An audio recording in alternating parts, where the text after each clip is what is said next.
Hello, Bobby. I want to start by saying a massive thank you for letting me kind of come on and raise some kind of awareness. And I feel like, obviously, I've gone through this tragic loss and Bo's been taken so soon away from me at such a young age that if I can help one person or one other dog out there, that's for me what I now need Talk us through what happened, Bobby. So basically, and this is what I can't get my head around, it was just a normal day. He had his normal food. Nothing was different about this day. He went on his same walk, his favourite walk, and we got to a certain point of the walk and there was a tree, and through a gap in a hedge, a big dog kind of come over, and he was on a very, very long lead, and, oh, bless his little eye, he was my little man.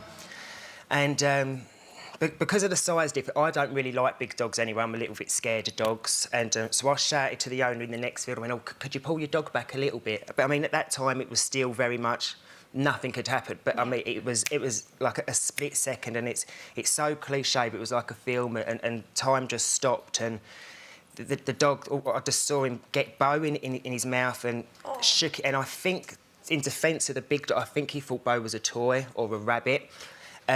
Because the way he shook him was very much how you would see a dog play with a toy. Yeah. What did the owner do? Well, the owner was she had her dog on a lead, but she also had a second dog on like a split lead. I've never seen a lead like it before. So, because Bo was in the dog's mouth, there wasn't anything and it was so quick. The yelp and. Oh. And so did the dog drop him? Did the dog drop him? The dog eventually dropped him, and she went. Oh, sorry. Bobby, don't worry. Don't worry. And I got the dog, and I kind of took a few steps to the side because I was scared that the dog was going to come back for me or come and get Bo. And I just needed them few seconds. And did you see the owner? Did you see it was the woman? And did she say anything, or did she just walk off, or? But I think I had a panic attack as it kind of happened, so I'm kind of doubled up and I'm trying to breathe, and I could. Did she not help you? She just vanished. Oh, Bobby. Well, this is the thing. By the time I've kind of come up from the ground and I'm looking at Bo on the floor, I'm then in a field on my own.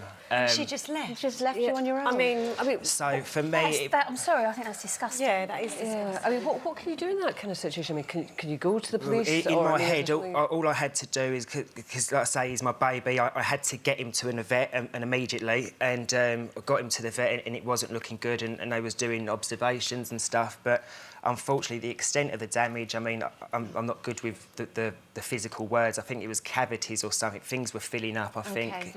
And we had to make the decision, like, the kindest thing for Bo. Like, for me, he'd been through such a traumatic afternoon that I would have been selfish, I feel, to have tried to put him through any kind of weeks. It would have been for the wrong reasons. But when a vet's telling you that it's not good chances...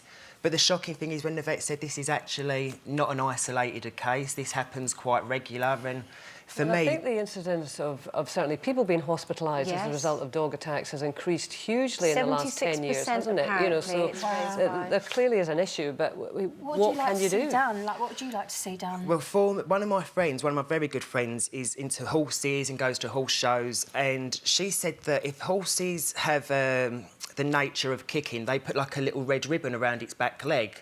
So I don't know why in the dog world we can't carry something over, be it a collar, a lead, be it like a traffic light system, maybe red, kind of stay away, and amber. I have to say, my dog Harry, and I know not a lot of owners sort of admit to their dog's faults or their children's faults, but my dog Harry, when he was a puppy, was looked after by my mother-in-law and my father-in-law, and he was attacked by a dog as a puppy.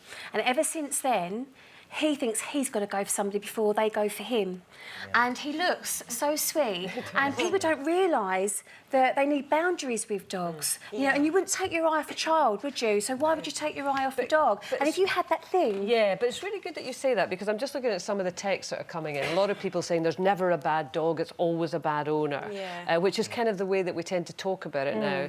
But, I mean, you're being honest enough to say, you know, this is your dog that you love and it's a good dog. I walk him at night. Yeah. I walk him at night. The poor dog, you know, I've tried everything, therapy with him, everything. And he's just damaged now to that degree, and all I can do is make things as best as I can for him. So do you think, The Martina, muzzle, he gets muzzles off. He gets muzzles off, he gets so stressed out, it's hard. They're animals as well. I think people need to appreciate that they are animals. They're all different. They've all got their own specific boundaries. My tiny chihuahua, who you would think couldn't say boo to a goose, will feel really threatened if someone leans over me or the children, because she would go for that person. Yes. So I have to say to people, don't lean over me. Yeah. Don't make her feel threatened, because it's not her. So I'm looking at your little chihuahua. Oh. And even at night now, if I see anybody coming up on their own or with a dog, I say, listen, he's a bit of a grumpy dog, you know, can be a bit angry, you're best just to steer clear. So do you or think walk him then, away. but you know, both of you with owners of dogs who can sometimes go, if there was, like Bobby said, some kind of collar that you could put on so people immediately knew, that. do you know, that dog is worth staying away from. 100%. I would love Right. that. And that's the thing, he was my baby. And Yeah. I mean, unless you're an animal lover, I know some people don't get it, but for me,